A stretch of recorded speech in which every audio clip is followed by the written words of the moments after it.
형제자 여러분 안녕하세요. 오늘은 6월 15일 금요일 최고의 사랑을 나누는 관계라는 제목으로 출애굽기 34장 10절부터 26절까지를 묵상하겠습니다. 10절 여호와께서 이르시되 보라 내가 언약을 세우나니 곧 내가 아직 온 땅 아무 국민에게도 행하지 아니한 이적을 너희 전체 백성 앞에 행할 것이라.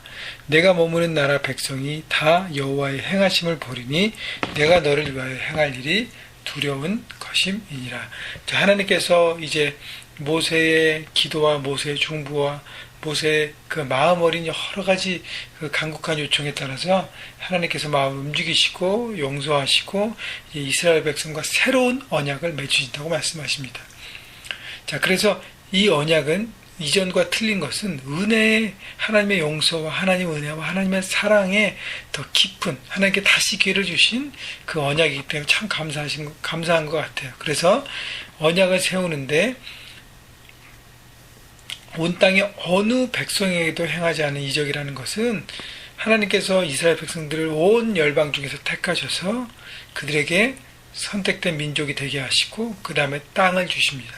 기존에 아브라함과 조상들이 있었지만 이제는 다른 이방의 족속들이 살고 있는 가나안의 그 땅을 하나님께서 그들에게 주시고 아브라함에게 창세기 12장에 약속하셨던 땅과 사람과 그 다음에 축복을 모든 것들 이루어주시는 것이죠. 그래서 마지막이 땅인데 이 가나안 땅, 약속의 땅에 하나님께서 모든 이방을 물리치게 하시고 하나님을 정착하게 하시는 것이죠. 그래서 이스라엘 백성들 한 번도 전쟁을 제대로 해본 적이 없는 민족들이 그 땅을 차지하게 되고 그 땅의 모든 민족들을 정리하고 하나님의 그 백성으로서 그 나라를 세워가는 것이죠. 그래서 그것을 통해서 주변에 있는 모든 나라들이 하나님의 살아계심과 하나님의 다스리심을 이제 경험하게 되고 보게 되고 느끼게 되는 것입니다. 결국 이스라엘 백성들을 선택해서 하나님께서 원하셨던 것은 이 선택된 민족을 통해서 온 열방을 향해서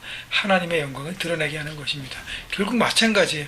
하나님께서 우리에게 구원을 주시고 하나님의 자녀가 되게 하신 것은 그 하나님의 사랑과 하나님의 축복을 혼자만 누리라는 것이 아니라 우리를 통해서 우리 주변과 우리 민족과 이 나라와 온 열방 가운데 하나님의 영광을 드러내게 하기 위한 것입니다. 그래서 과연 나는 하나님의 구원받은 자로 나는 얼마만큼 지금 나누고 있는가 보고 펼치고 있는가, 소개하고 있는가를 돌아봐야 할 것입니다. 11절 너는 내가 오늘 내게 명령한 것을 삼가 지키라 보라. 내가 내 앞에서 아모리 사람과 가나안 사람과 헷 사람과 브릿 사람과 히윗 사람과 여부 사람을 쫓아내리니 하나님께서 그 가나안 지금 살고 있는 그 백성들을 하나님께서 쫓아버리시고 새로운 땅을 주시겠다고 말씀하시는데요. 이제 중요한 것은 11절의 상반절인데 너는 내가 오늘 내게 명령한 것을 삼가 지키라. 하나님께서 언약을 맺은 이스라엘 백성에게 요구하신 것 딱 하나입니다. 뭐죠? 말씀대로 살아가라는 거예요. 하나님께 주신 그 계명을 잘 듣고 그 말씀대로 살아가는 것입니다. 여러분, 하나님 이스라엘 백성들에게 뭘 헌신하고 하나님 나라를 위해서 자신의 뭘 드리고 이건 나중이에요. 하나님께서 원하시는 것 가장 중요한 것은 한 가지입니다. 말씀을 듣고 말씀의 기준대로 살아가라는 것입니다. 12장 너는 스스로 삼가 내가 들어가는 땅의 주민과 언약을 세우지 말라. 그것이 너에게 올무가 될까 하노라. 스스로 삼가는 것은 너희 스스로 하나님 말씀을 저버리고 그 땅의 민족들과 언약을 맺어서 그 땅과 함께 동화되어 살지 말라는 것입니다. 다시 얘기하면 그 땅이 갖고 있는 이방의 신과 이방을 따라가는 삶의 방식을 흡수하지 말라는 거예요. 왜냐하면 하나님과 세상은 동시에 우리는 섬길 수 없습니다. 하나님 아니면 세상이에요. 자, 이방의 사람과 언약을 맺으면 이방의 영향을 받게 되고 이방의 삶의 방식을 택하게 되고 이방의 신은 풍요와 다산이기 때문에 보이는 육의 것만 추하게 합니다. 결국 하나님을 저버리게 만든다는 것이죠. 그렇기 때문에 지금부터 아예 끊어버리는, 다시 얘기하면 죄는 작은 불씨라도 끊어버리고 결단하고 내쳐야 하는 것입니다. 그렇기 때문에 하나님은 죄악의 작은 씨앗도 심지 말라고, 거기에 연결되지 말라고 미리 말씀하시는 것이죠. 13절 너희는 도리어 그들의 제단을 헐고 그들의 주상을 깨뜨리고 그들의 아세라 상을 찍을지어다. 너는 다른 신에게 전하지 말고 여호와는 질투라 이름하는 질투의 하나님이라. 자, 다른 이방의 신들에 대한 것들을 철저하게 끊어내라고 말씀하신 것이고요. 그 다음에 신들에게 절하지 말고, 결국 왜냐하면 하나님은 질투라 이름하는 질투 하나님이라고 말씀하십니다.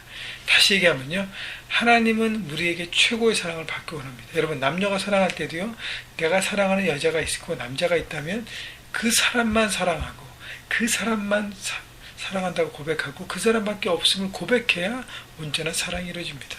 우리와 하나님과 관계도 마찬가지예요. 하나님 내가 주만 사랑합니다 아래이지 하나님 내가 주도 사랑하고 다른 것도 합니다. 그건 온전한 사랑이 아니라는 것이죠.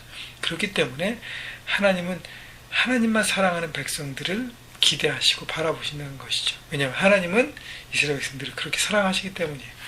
15절, 너는 삼가 그 땅의 주민과 언약을 세우지 말지니 이는 그들의 모든 신을 음란하게 섬기며 그들의 신들에게 제물을 드리고 너를 청하면 내가 그 제물을 먹을까 하며, 또 16절, 내가 그들의 딸들을 내 아들들의 아내로 삼음으로 그들의 딸들이 그들의 신들을 음란하게 섬기며 내 아들들에게 그들의 신들을 음란하게 섬기게 할까 함이니라. 자, 이 얘기는 아까 연결된 것이 죄와 연관되는 작은 것도 타협하지 말라는 것입니다. 여러분, 그 땅의 이스라엘 백성들이 언약을 맺으면 화해하게 되고 함께 하나가 되고 그들의 신, 다른 이방의 신을 섬기게 되고 그것을 따라가게 되고, 또 아내를 그 땅의 여인을 맞으면 이방의 여인이 들어와서 그 삶의 방식을 전하게 되고 나누게 되고, 이것이 바로 마귀의 역사고 마귀의 도구라는 것이, 우리가 점점 틈을 주면 거기 들어와서 온전히 차지하게 됩니다. 왜냐하면 인간은요, 하나님을 온전히 섬기기가 참 어렵습니다. 왜냐하면 보이지 않기 때문에, 그리고 나를 내려놓고 포기하기 때문에 우리가 쉽게 따라가는 것이 내가 주인 되는 이방의 세상의 어떤 삶의 방식이에요. 그렇기 때문에 세상과 하나님은 동시에 삼킬 수 없습니다. 자기 중심의 삶, 죄악이라는 것을 선택하게 만드는 세상의 모든 가치 기준을 철저하게 끊어내라고 말씀하시는 것입니다. 자, 18절. 자, 그리고 난 다음에 너는 무교절을 지키되 내가 내게 명령한 대로 아비벌 그 절기 이래 동안 무교병을 먹으라. 이는 내가 아비벌 애굽에서 나왔습니다. 애굽에서 나왔던 그 종교적인 절기를 첫 번째 지키기로 했던 그 아비벌의 그 달에 7일 동안 무교병을 먹으면서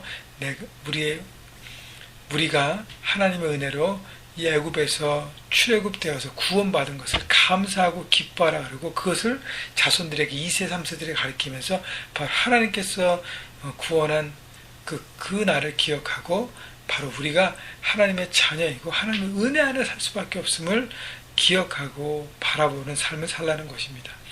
그러고 난 다음에 19절, 모든 첫 태생은 다 내 것이며 20절, 나귀의 새끼도 내 것이고. 자, 그래서 첫 번째 새끼와 열매와 그 모든 것들의 소유를 하나님 앞에 드리라는 것은 내 삶의 모든 것이 하나님의 것임을 인정하는 삶을 삶이라고 보이라는 것입니다. 여러분, 내가 내 것을 탁 붙잡고 있으면서 하나님 이 모든 것이 하나님의 것입니다. 여러분, 새빨간 거짓말입니다. 그렇기 때문에 하나님께서 우리에게 11조도 그것도 말씀하신 것이에요.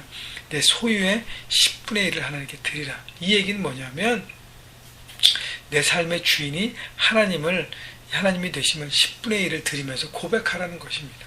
내가 10분의 1도 못 드리면서 하나님이 내 삶의 전부고 내 삶의 주인이라고 고백하는 것은 거짓말이라는 것입니다. 여러분, 그렇기 때문에 하나님께서 이런 삶의 방식을 우리에게 주신 것이에요. 21절, 너는 엿새 동안 일하고 일곱째 날에는 쉴지니 밭갈 때나 거둘 때에도 쉴지며. 자, 6일 동안 열심히 하고 하루 쉬는 것은 하나님을 믿으라는 거예요. 하루 쉴 때 하나님께서 모든 것을 지켜주신다는 것이죠. 자, 그리고 나는 23절, 너희 모든 남자는 매년 3번씩 주 여호와 이스라엘 하나님 앞에 보이라. 1년에 3번씩 절기를 지키고 하나님과의 시간을 누리라는 것입니다. 24절, 내가 이방 나라들을 내 앞에서 쫓아내고 내 지경을 넓히리니 내가 매년 3번씩 여호와 내 하나님을 뵈려고 올 때 아무도 내 땅을 탐내지 못하리라. 자, 1년에 3번씩 일주일 동안 예루살렘에 와서 그 절기를 지키게 되는데, 그러면 자기의 일터 이런 걸 다 내두고 와야 되잖아요. 그죠? 그러면 이방의 세력들이 와서 침략하면 거 뺏기잖아요. 그런데 하나님께서 너가 절기를 지킬 때 누가 지켜주신다고요? 내 비즈니스와 내 가정과 내 학업과 내 교회와 내 모든 곳을 하나님께서 지키신다고 말씀하십니다. 여러분, 우리가 우리의 삶에 우리의 모든 것을 우리 시간을 들여서 주 앞에 예배할 때, 우리가 시간을 들여서 금요일날 나눔방으로 모이고 청년들이 JDF로 모이고 또 우리가 시간을 들여서 하나님과 만나 묵상, 큐티하고 기도하고 주일날 예배를 드릴 때 우리의 삶의 모든 것을 누가 지키신다고요? 하나님께서 지키신다고요. 여러분, 하나님께서 지키시는 비즈니스가 더 확실합니까? 내가 지키는 비즈니스가 더 확실합니까? 학업도 마찬가지고 가정도 마찬가지입니다. 가정에서도 아이들 아프고 아이들 어렵고 아이들 시간 때문에 쫓긴다고 해서 여러분이 주일 예배나 모임과 여러 가지 하나님과 만나는 것을 내려놓으면요, 여러분은 그건 지는 것입니다.